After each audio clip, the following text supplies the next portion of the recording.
Hello class 9 के विद्यार्थीगण, आज के इस वीडियो में हम लोग जानेंगे बहुत ही महत्वपूर्ण टॉपिक जिसका नाम है एटॉमिक मास। कोई सवाल अगर पूछे सिंपल भाषा में कि एटॉमिक मास क्या होता है, जवाब आपका होगा कोई भी एटम का मास, that is called atomic mass. ठीक। दूसरा सवाल अगर कोई पूछे कि एटम कितना छोटा होता है, तो जवाब बहुत ही सिंपल तरीके से दे सकते हैं। बोल देंगे कि एक ड्रॉप जो पानी होता है, एक बूंद जो पानी होता है ना, उसमें 2 × 10⁻21 इतने एटम्स होते हैं। अब ये एटम्स इतने छोटे हैं, आप समझ सकते हैं कितने छोटे हैं, बहुत छोटे हैं ना, है ना, तभी तो इतने अट जा रहे हैं एक बूंद पानी में। ठीक है, तो इससे क्या जानकारी मिली कि एटम्स जो होते हैं वो बहुत ही छोटे होते हैं, वेरी स्मॉल होते हैं। तो कोई भी चीज़ बहुत छोटा जब होता है, बहुत छोटा जब होता है, बहुत बड़ा जब होता है, तो डिफ़िकल्ट आता है डिटरमाइन करने में, पता करने में एक्चुअल मास उसका, है ना। तो यहाँ पे भी है कि इंडिविजुअल मास जो था एटम का, या इंडिविजुअल एटम का जो मास था, उसको निकालना बहुत ही मुश्किल था, डिफ़िकल्ट टू डिटरमाइन, बहुत ही मुश्किल था, है ना। लेकिन किसी भी तरीके से पता किया तो जाता है ना।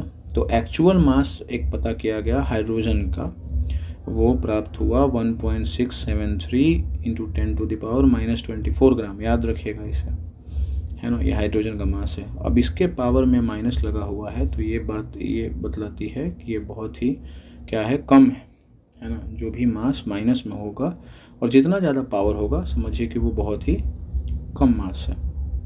आई बात समझ में? तो एक्चुअल मास हाइड्रोजन का देखिए इतना था, और इसको निकालना बहुत ही टफ काम था। ठीक है, और कोई भी मास ऐसा रहेगा तो उसके साथ एक और चीज़ गड़बड़ी होगी कि it is difficult to compare the masses. तो कोई बाकी दूसरा भी एलिमेंट होगा, उसका भी मास होगा, एलिमेंट के एटम का मास होगा, तो जब उसके साथ उसका कंपेयर किया गया तो वो भी कंपेयर बहुत ही मुश्किल वाला काम था, क्योंकि दोनों डेसिमल में था, पावर था माइनस में था, तो कंपेयर करना भी मुश्किल है।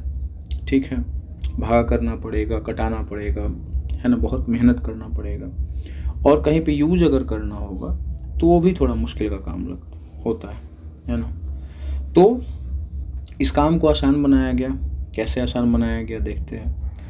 तो आसान बनाया गया, यहाँ पर आप देख सकते हैं, देखिए यहाँ पे लिखा गया है कि सबसे पहले तो बहुत पहले डिफ़िकल्ट था कंपेयर करना, लेकिन बाद में लोगों ने दिमाग लगाया, लोगों ने कहा कि ऐसे काम चलेगा नहीं, तो एक काम करते हैं, कंपेयर कर देते हैं मास को, अलग अलग जो डिफरेंट एटम है ना एलिमेंट के, जैसे हीलियम के हो गए, नाइट्रोजन के हो गए, ऑक्सीजन के हो गए, उसको कंपेयर कर देते हैं सम रेफरेंस एटम या कोई किसी खास एटम के साथ, उसको हम कंपेयर कर देते हैं। अब रेफरेंस में कुछ भी लिया जा सकता था, वो आगे कहानी है इसका कि पहले कौन लिया गया रेफरेंस में, लेकिन रेफरेंस में किसी एक एटम के मास को लिया गया और बोला गया कि हम इससे इसकी तुलना करते हैं, और तुलना करने के बाद अगर मान लीजिए दुगना आया तो बोला गया कि ये दुगना मास है उस रेफरेंस एटम के मुकाबले, और उस रेफरेंस एटम के मास को एग्जैक्ट मास न लिख करके वहाँ पर कोई भी वेरिएबल यूज कर लिया गया। वेरिएबल मतलब यू हो सकता है, एक्स हो सकता है। तो जैसे समझ लीजिए कि रेफरेंस एटम हमने एक किसी एटम को मान लिया, किसी भी एलिमेंट के एक एटम को मान लिया, और उसको हमने बोल दिया कि ये एक्स है। तो दूसरा कोई एटम था, अगर उसका कंपेयर किया गया इस वाले रेफरेंस एटम से, अगर वो दुगना पाया गया, तो अब वहाँ पे वो 2 × उसका एग्जैक्ट मास नहीं लिखा रहा है ना, वहाँ पे वो लिखा जा रहा है 2x। अगर ये x है तो वो 2x हो गया। तो x और 2x लिखना आसान काम है ना, एग्जैक्ट मास लिखने के कंपैरिजन में। आई बात समझ में? तो रेफरेंस एटम क्यों लिखा गया पता चल गया होगा। ठीक है, तो मासेज जो भी प्राप्त करेगा, हमको मिल गया रेफरेंस एटम एक सपोज, और अब उसकी तुलना में हम सबका मास निकाल रहे हैं, तो जो भी मास हमारा आएगा वो एग्जैक्ट मास नहीं होगा, वो क्या होगा, रिलेटिव एटॉमिक मास होगा। उसको क्या बोला जाएगा, रिलेटिव, क्योंकि रिलेट कर रहे हैं किसी से, है ना, एग्जैक्ट तो बता नहीं रहे, रिलेट करके बतला रहे हैं, इसलिए नाम क्या पड़ गया, रिलेटिव एटॉमिक मासेस।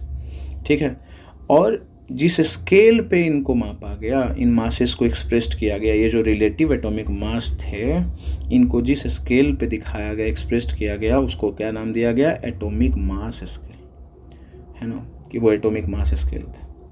आई बात समझ में इतनी?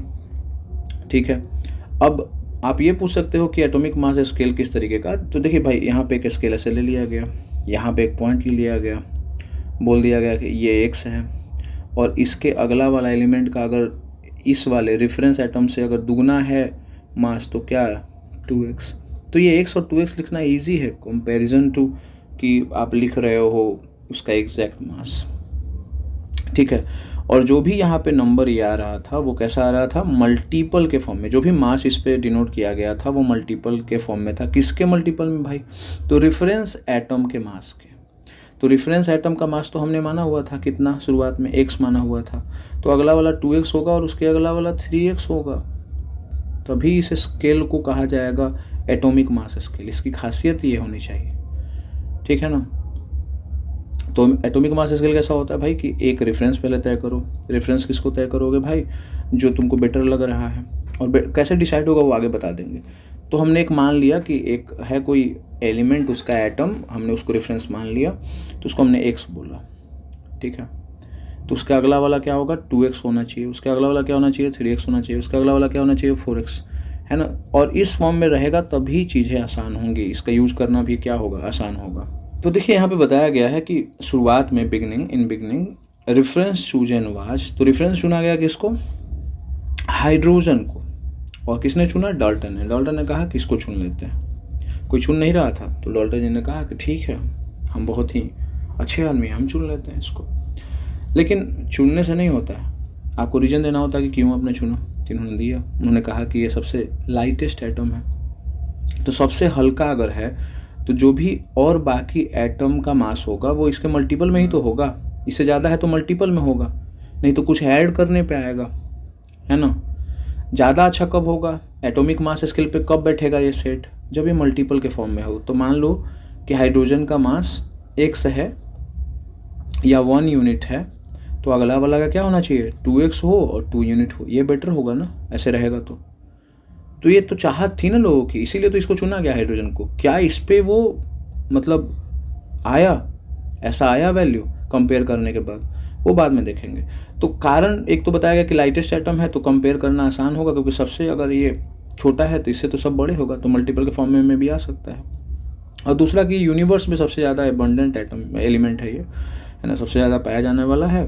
तो एक ये भी एक रीजन दे दिया गया कि इसलिए इसकी तुलना कर लेते हैं, इससे तुलना कर लेते हैं, ठीक है। तो इसका जो मास था, एग्जैक्टली मास कितना था हाइड्रोजन का 1.6, है ना, इंटू 10⁻⁻24 ग्राम ये था, ठीक है। अब इसको लेकर के यूँ चले तो बहुत दिक्कत फिर होगी।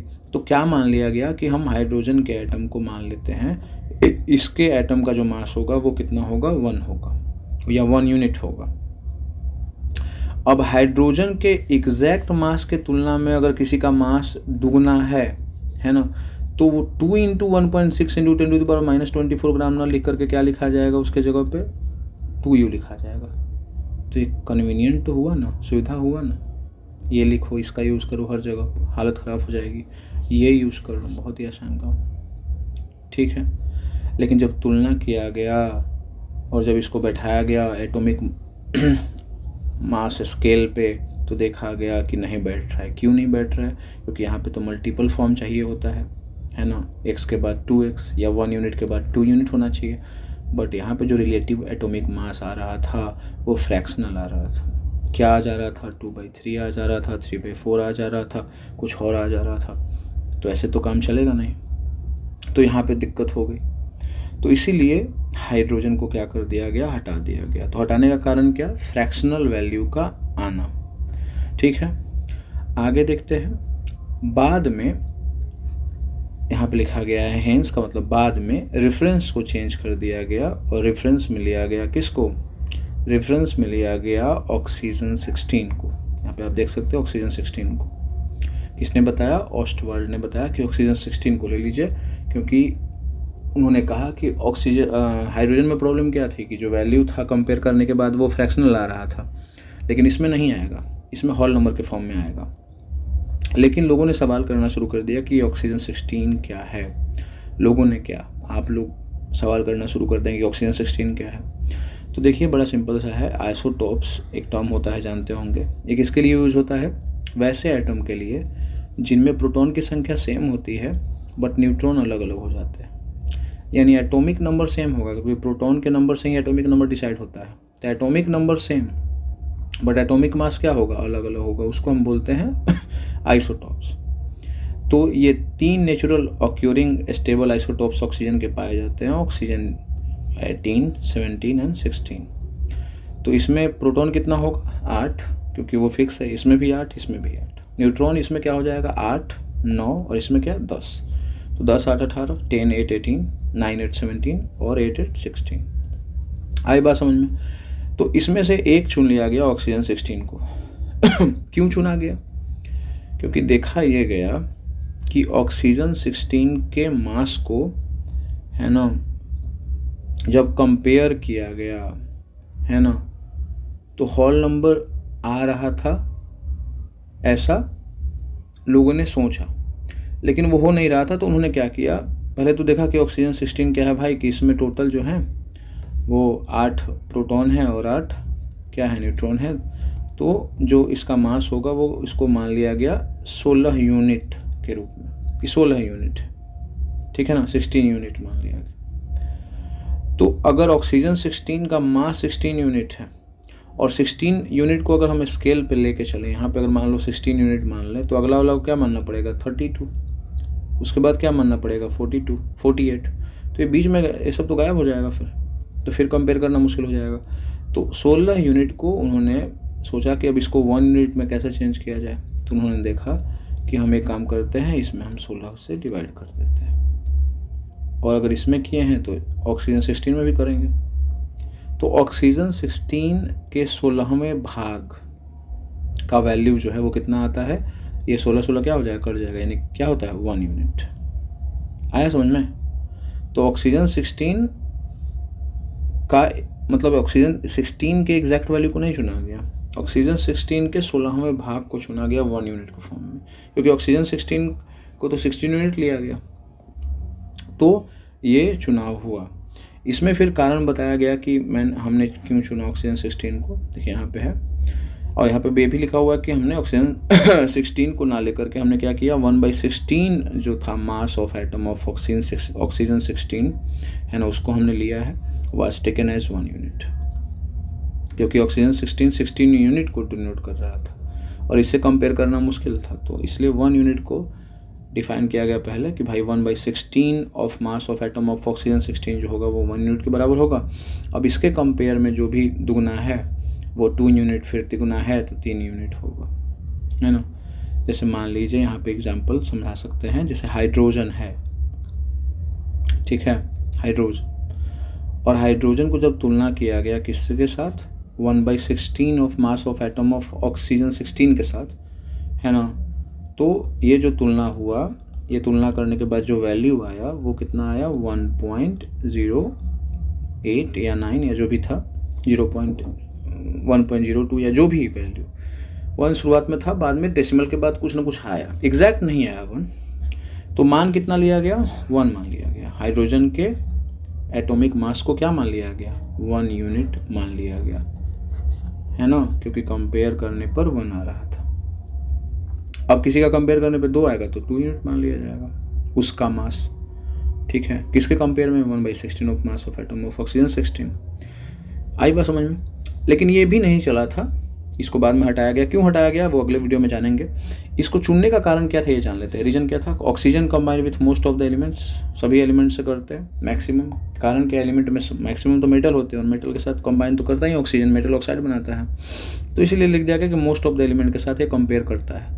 दूसरा जो मैंने बताया ही था कि जो सबसे बड़ा प्रॉब्लम क्या था कि रिलेटिव एटॉमिक मास जो प्राप्त हो रहा था हाइड्रोजन से वो फ्रैक्शनल आ रहा था, और इससे क्या आ रहा है, हॉल नंबर आने लगा।